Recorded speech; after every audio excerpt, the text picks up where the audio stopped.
Narinig mo na ba ang kwento ng pagtulak ng bato?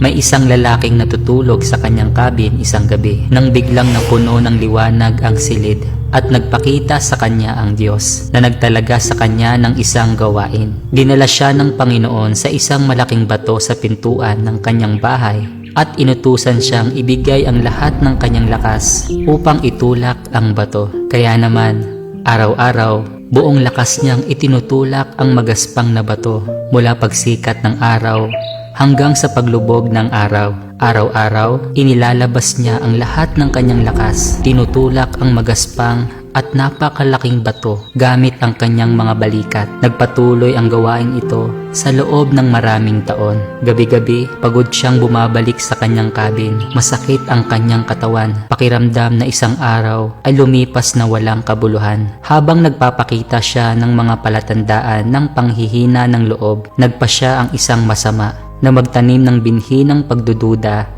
sa kanyang mahinang isipan. Matagal mo nang itinutulak ang batong ito, ngunit hindi ito natitinag. Sa ganitong paraan, ginawa ng masama na maniwala siya na imposibleng tapusin ang gawaing ito at na siya ay isang talunan. Ang mga kaisipang ito ay nagpalalim lamang sa kanyang pakiramdam ng panghihina ng loob at pagkadismaya. Iminungkahi pa ni Satanas, bakit kailangan mong ibigay ang lahat sa gawaing ito? Gawin mo na lang ito na hindi ibinibigay ang buong lakas. Ang pagod na lalaki ay nagplano na sundin ang payo na ito, ngunit nagpa siya na manalangin muna at dalhin ang kanyang mga pagdududa sa harap ng Panginoon. Sabi niya, Panginoon, matagal ko nang itinutulak ang batong ito. Binibigay ko ang lahat gaya ng hiniling mo, ngunit ang bato ay hindi gumagalaw. Anong mali ko? Bakit ako nakakaranas ng ganitong kabiguan? Sumagot ang Panginoon, nang tinawag ko kayo upang maglingkod sa akin, pumayag kayo. Sinabi ko sa iyo na ibigay ang lahat upang itulak ang bato at matapat mong sinunod ang aking utos. Hindi ko sinabi na ililipat mo ang bato. Ang iyong gawain ay itulak lamang. Ngayon, lumalapit ka sa akin na ibinigay ang lahat at pakiramdam na walang napala. Ngunit iyon ba ang katotohanan? Tingnan ang iyong sarili. Ang iyong mga braso ay malakas at makapangyarihan. Ang iyong likod ay kayumanggi at matibay. Ang iyong mga kamay ay may mga kalyo dahil sa patuloy na pagtulak at ang iyong mga hita ay naging napakatatag. Sa pamamagitan ng lahat ng ito, ikaw ay nasa kahustuhan at ang iyong mga kakayahan ay higit na lumampas sa iyong naunang kalagayan. Totoo, hindi mo magagalaw ang bato, ngunit ang aking tawag sa iyo ay ang sumunod.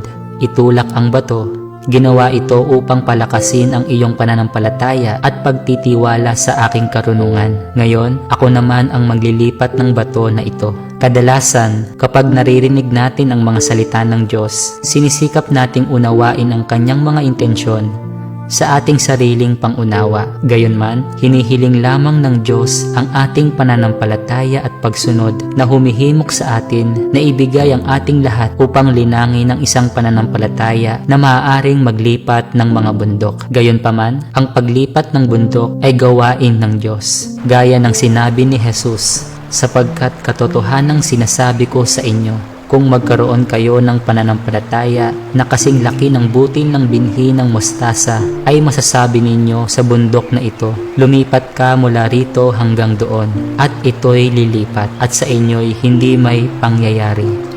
Mateo chapter 17 verse 20. Hinihiling lang ng Diyos na magpursige tayo. Ang terminong English ay push, na ibig sabihin ay pray until something happens. Nangangahulugan ito ng pagdarasal hanggang sa magkaroon ng pagbabago. Anong mga kaunawaan ang nakuha mo sa kwentong ito? Huwag mag-atubiling ibahagi ang mga komento. Pagpalain ka nawa ng Diyos.